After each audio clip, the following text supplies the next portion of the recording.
Well, good morning. Nice to have you back. Well, we're talking about chapter 12, and wow, we're not far from the end of this course. Um,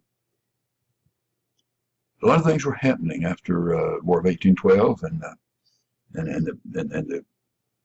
the couple of decades leading up to the Civil War. Busy time in America, and people's attitudes were changing, culture was changing, the industry was changing. For number one, I'd like for you to maybe think about the most significant development or trend, whatever it might be, economically, industrial, family, religion, whatever. What was the most important thing that you can think of that maybe occurred during the first half of the 19th century, 1800, 1850? Busy time in America. We've been a country long enough that we began to stand on our own 2 feet. We kind of had a personality within. We had an image of ourselves. We had some leadership that had started to really take effect, and things were popping. For number one, like maybe to have you explore what was the most important thing, most important development of that era. Number two, religion. Religion's always been important to me. I was raised in a very religious family, and I've always been involved with the church, and still am. Still played the church organ for 35 years. Still sing in the choir. One of the most outstanding choirs in America, actually. But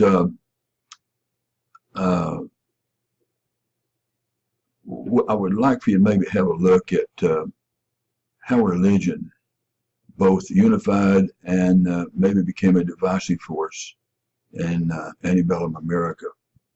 How did it help the country grow? How did it help the country feel like they were a single unit, like-minded, ready to move forward? And in what ways maybe were they a holdback for American prosperity? Number three, from a standpoint or from a comparison of the entire world, America had an unusually high literacy rate. As a matter of fact, we have had all the way throughout our history the number of institutions of education has always been extremely high for the population in America. We probably have, I don't know, 20 times as many universities as most European countries. After World War II, for example, we built hundreds and hundreds of community colleges, and before that we had just within driving distance, practically everyone could reach a four-year state-supported university. Very high literacy rate. What kind of significance would you think that this played out with the country? The fact that so many people could read and write. Obviously, that's a good thing. But to what extent? Was it just nice that you could write your mom, and then she could write you back and communicate and that sort of thing? But how did it help the country really become progressive? We know that between the end of the Civil War and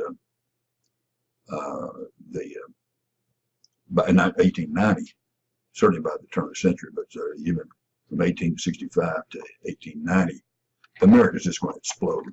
We're going to build railroads like no country ever did. We're going to go from a backwater little country with a brand new constitution. We're going to become the most powerful nation on the face of the earth. We're going to have battleships that are steam powered. They're going to be able to annihilate the major navies of all the planet that have ruled the planet. What kind of impact did literacy have on this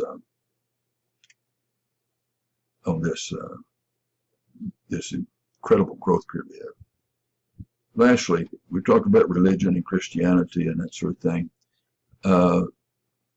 what about Christianity in relationship to defending and getting rid of slavery? Might be important to you to look into how it is that Christianity can both be a protector of such a repulsive institution and at the same time be a motivating force to abolish it. How is that possible, that you can go in two different directions with Christianity? You can relate to your own church experience or own knowledge of Christianity as you know it, as you experience it in this country. How can it possibly go both directions? Anyway, that's 4 items that you might be able to kick around. Pick any 2. Write your usual paragraph about each one. I'm particularly interested to see which ones you choose and what kind of impressions you put down on your paper. Can't wait to see. Talk to you later. Bye-bye.